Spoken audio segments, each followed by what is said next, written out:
Hey everyone, and welcome to the very first episode of the Make the Jump podcast. Today we joined with Justin from Katana. Justin, thank you for joining. How are you doing today, sir? Hello, GM. Doing great. Thanks for having me on. Yeah, it's a pleasure. Thanks for coming on. You know, we've been launch partners with Katana, and our community has been very bullish and very loud about this integration. So it's great for us to have you here, chatting to our community and being the very first guest on our podcast. I'm truly honored.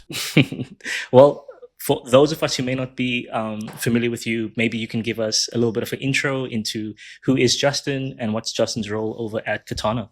Yeah, absolutely. Yeah, like you said, my name is Justin. I go by Crypto Texan on Twitter. Yeah, I've been in the space since about 2017. That's when I did my first on-chain transaction with Bitcoin. And, DeFi is what really started to jump out at me, around 2020, because I was working in the banking space. So I'm a traditional banker. I've been in banking since for about 13 years. And there came a point where I was just so into DeFi and still working full-time at the bank that while being full-time at the bank, I was also working part-time anonymously for a DeFi DAO on Ethereum called the Index Coop. Some of your listeners might be familiar with the Index Coop, and they're still around doing great things today. And that's when I actually started my own podcast with the Index Coop, interviewing some pretty exciting and prominent DeFi leaders at the time, like Stani from Aave, Kane from Synthetics, and Scooby Trooples from Alchemix, and a bunch of other ones that was really exciting. And that's really how I got my foot in the door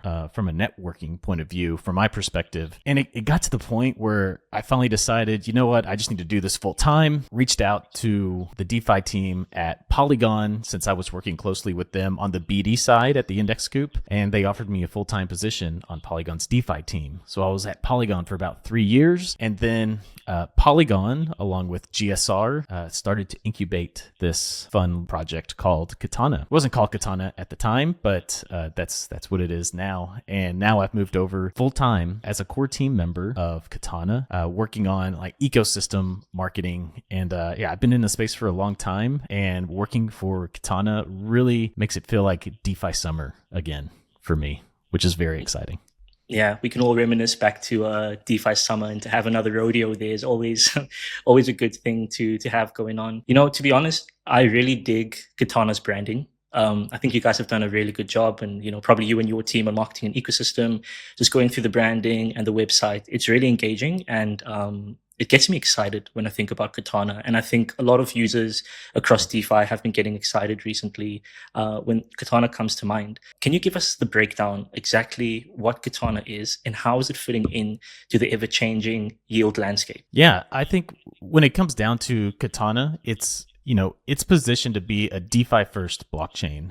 And, I think when it really comes down to it, there were a bunch of heavy DeFi users that got together, and we basically said, what is it that we actually want in a blockchain that's built for DeFi? And we also sent out some surveys to some DeFi apps and builders and heavy DeFi users that we were very close and familiar with. The two main things just kept coming back, and that is you want real sustainable yield, and you want deep liquidity. And that was kind of our assumption. And so that's what we started building backwards from. So Katana is basically reverse engineered to maximize for that real sustainable yield and deep liquidity. And it's really purpose built to tackle some of DeFi's bigger challenges that we've seen in the space, where there might be idle capital that's not really doing anything or contributing to the broader DeFi ecosystem. There's fragmented liquidity, and everyone talks about fragmented liquidity throughout different layer twos, but people don't talk enough about fragmented liquidity within a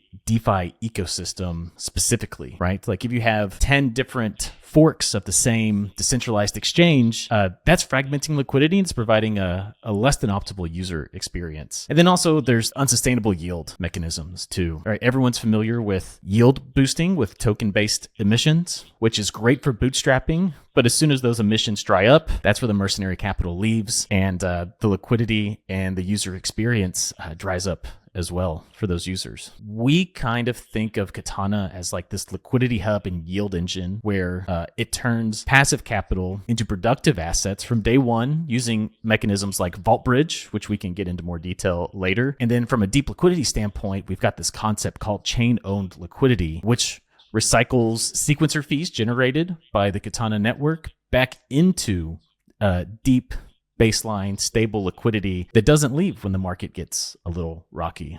Instead of like inflation-based yield farming to attract and retain that deep liquidity that you see, we have it built in directly with this chain-owned liquidity concept. And there's also like real yield mechanisms that's also going to boost yield throughout the ecosystem, kind of like what I said with Vault Bridge. I don't want to ramble too long about that, but I think those are the core things, right? Real sustainable yield and deep liquidity, and then maximizing for a concept that we call a productive TVL, which we can talk about that a little bit more later too.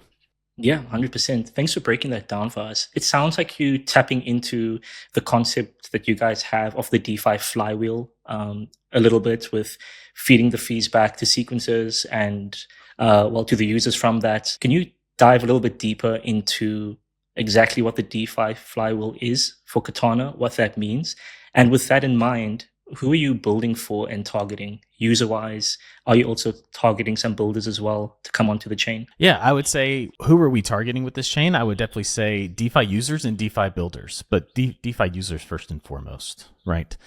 And, kind of like I said, this is a chain that we built for ourselves as DeFi users. So this is a DeFi chain built by DeFi users for DeFi users. Right. And, when it comes to the flywheel mechanisms, there are three main things that really stick out here, and that's Vault Bridge chain-owned liquidity, and then we also have Agora's AUSD, which is Katana's native stablecoin. And so how Vault Bridge works is typically when you're bridging from Ethereum to an L2, those assets are stuck in a bridge contract on Ethereum, and then you're minted a receipt token on the L2, which is your claim on the asset in that bridge contract when you go back to Ethereum.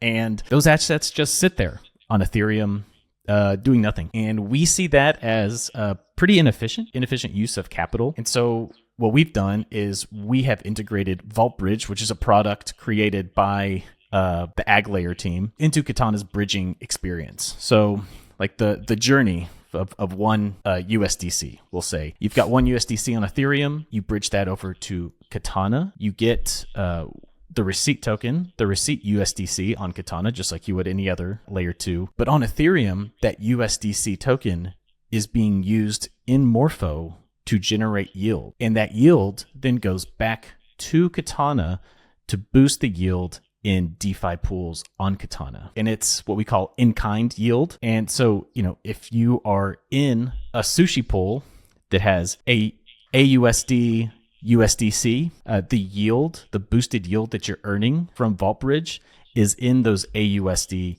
USDC tokens. On top of, the swap fees that you would get with people normally transacting on sushi. And there's other boosted yield metrics as well. But that's Vault Bridge. Basically just taking bridged assets, routing them into low risk Ethereum-based yield strategies that generate returns, and those returns go to DeFi users who are providing liquidity in those DeFi protocols. So that's one. And then we've got chain-owned liquidity. So like I mentioned earlier, on any L2, any transaction you make is going to generate what's called a sequencer fee. A portion of that sequencer fee has to go down to pay for like settlement costs and the costs related to running the sequencer.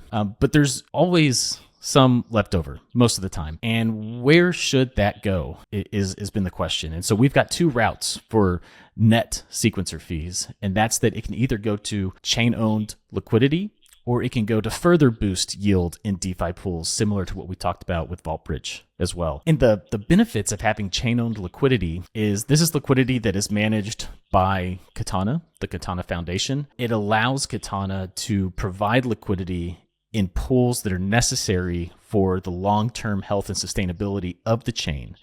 And also, when things get a little rocky in the crypto space, you tend to see people withdraw from layer 2s or withdraw from the crypto ecosystem in general. Chain-owned liquidity doesn't move. It stays there. So even when markets get a little rocky or there's uncertainty in the markets, chain-owned liquidity is going to stay there to provide a base layer of liquidity for the Katana DeFi ecosystem, so users can still transact and do what they would normally do, regardless of market conditions. And then third, we have AUSD. Typically, with centralized stablecoins, like with Circle's USDC and Tether's USDT. Those are backed by treasury bills off chain, right? And those treasury bills earn yield, and that yield goes to either Circle or Tether specifically. Agora has a very unique model in the sense that they basically said, hey, instead of this going back just to us, what if a strong portion of the yield that's generated by those US treasuries go back to the chains and apps that are providing that adoption of AUSD? And so that's how this is structured here.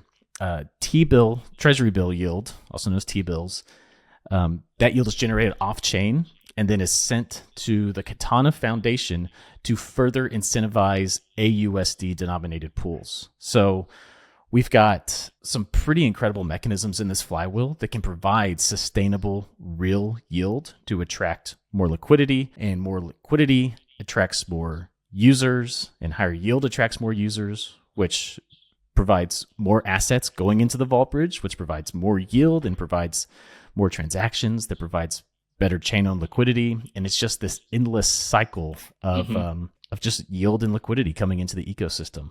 Hence the Katana flywheel. Yeah. Sorry, great. It may have been a little long-winded, but it is a lot to dig into. Yeah, well, that's what we're here for, just to figure out the mechanics behind this flywheel, why users should get excited. You know, you took us through a journey of where this yield is generated from, and it seems like there's a real focus, as you say, on deep liquidity and high yield. And I think users, and Jump users specifically, listening to this part of the podcast might be like, all right, that's it, I'm ready, I'm going to bridge over to Katana, I have some funds on another chain. For a user who's listening to this part of the podcast, what should they do? And they're going to be on Jumper and they want to bridge over to Katana. Like, how should they best interact with Katana? Yeah, that's a really good question. And I think another thing that really sets Katana apart from other blockchain ecosystems is that we have an app. Not a lot of blockchains have an app specifically. That's true. Yeah. But we do. And that also goes back to, putting users first and making this experience really simple and easy. So you can go to the Katana app and there's many different ways you can bridge, but you can bridge over to Katana either through the app or through Jumper. And then you go to the app and we already have like some Yearn vaults set up where users can deposit directly into AUSD, USDT, WBTC, WETH, and AUSD pools and start earning yield pretty much instantly. And, that's just for a very simple and easy user experience, right? And underneath those Yearn vaults that are listed on the Katana app, there's Morpho and Sushi strategies that are generating that yield for the user. So it makes it pretty seamless. But then if you want to explore even further, you can go to the ecosystem page on the app. And there we have a growing list, I should say, of all the DeFi apps that are present on Katana. So if you want something a little easier, you can just deposit into the Yearn Vault and start earning that yield. Or if you want to explore other DeFi primitives, you can go to the Ecosystem Explore page and start using other exciting apps. We also have this concept of like core applications for Katana as well, where this goes back to the fragmented liquidity thing that I was talking about earlier. When you have 10 different lending protocols and 10 different decentralized exchanges in a DeFi ecosystem that that creates fragmented liquidity, and its pricing on swaps is not as great. You're going to incur more slippage. Borrowing rates are a little bit less stable. The yield that you're going to get on certain pools and vaults are also going to be a little bit more volatile. So what we do is we've got one lending protocol, one decentralized exchange, one token launchpad, and that's Morpho, Sushi, and Kensei. And then later we're going to add one perps protocol and one tokenized yield protocol. And that also eliminates the guessing game for users as well. Correct. Like if they want to know where the deepest liquidity is for lending and borrowing or swaps, or where the best place is to launch a token, they know exactly where to go as well. So it's just optimizing for deep liquidity and efficiency, and eliminate the guessing game for users. That's great. Yeah. It seems like there's like many opportunities with the Geo involved for users to tap into and like explore the ecosystem, which is really great. And you've touched on like perps and some other additions coming later on in the roadmap. If you look at 2025, we have 6 months left of this year, and then we go into 2026. I know you just launched right now, but how does your team measure success building towards for the rest of this year? Yeah, that's a really good question. I think one of the things that we're really focused on is optimizing for interactions within the app to really build out that experience for users. Right now we don't have in-app swaps enabled quite yet on Sushi Swap, so that'll happen. Potentially integrating Kinsei for the Launchpad as well. There's a lot of things that we can do to make this app experience like really seamless and easy for users, not just for DeFi users, but also for people who are not as familiar with crypto and DeFi in general. And then how do we measure success? One of the main things that we focus on is this concept of productive TVL, which I alluded to a little bit earlier. Mm-hmm. And the way to think about productive TVL is, well, you've got chain TVL, right, which is the total assets on a chain. And if you're looking at L2 beat, that's the number that you see. That is the chain TVL. Productive TVL is more in line with what DeFi Llama shows you on their website. So we want to focus on assets that are actually being used in DeFi protocols on our chain. TVL is a great number, and it can kind of be some sort of like social signaling to others in the space of, the confidence that people have in a specific L2. But productive TVL in our mind is more important because that is TVL that is providing the necessary capital to grow a thriving and robust DeFi ecosystem. And that's why we have all these mechanisms in place to help provide boosted yield, right? We've got Vault Bridge yield that's coming in to boost yield on DeFi pools. We've got sequencer fees that are coming in to boost yield on DeFi pools. We've got off-chain US treasuries that are coming in to boost DeFi pools. And then, with chain-owned liquidity, that liquidity that we're managing, that also is going to earn yield, right? So where does that yield go?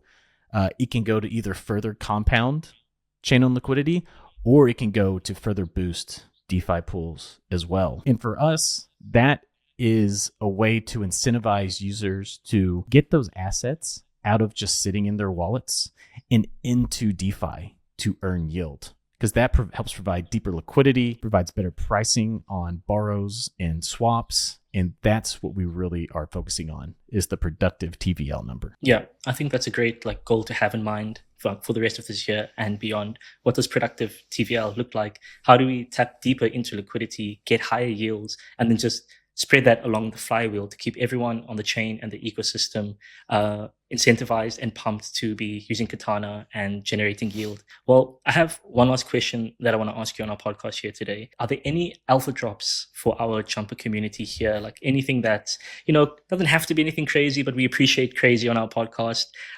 Any last minute thoughts that you have on Katana that our listeners can be mindful of as we close this podcast? Yeah, from an alpha drop standpoint, it's hard because I don't want to get in trouble. I think that there are very exciting things happening related to the CAT token, which we haven't had a lot of time to talk about. But, when we designed Katana, we wanted it to be a DeFi chain, the most DeFi focused chain as possible. And with the CAT token, we essentially made it a DeFi token.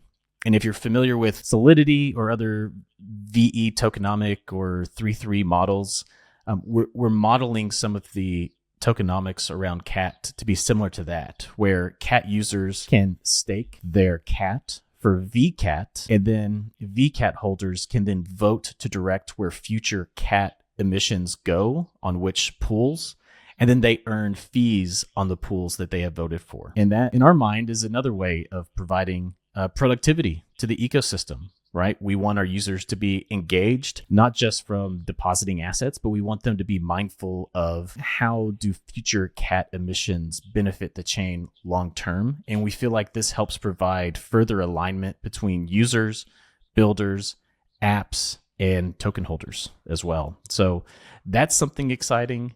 We have a very long list of projects that are very, very excited to build on top of Katana, and we are pushing out like 2 to 3 announcements a day of projects going live. So just follow the Katana handle at Katana, And that's your best way to stay up to date on all the projects that are going live.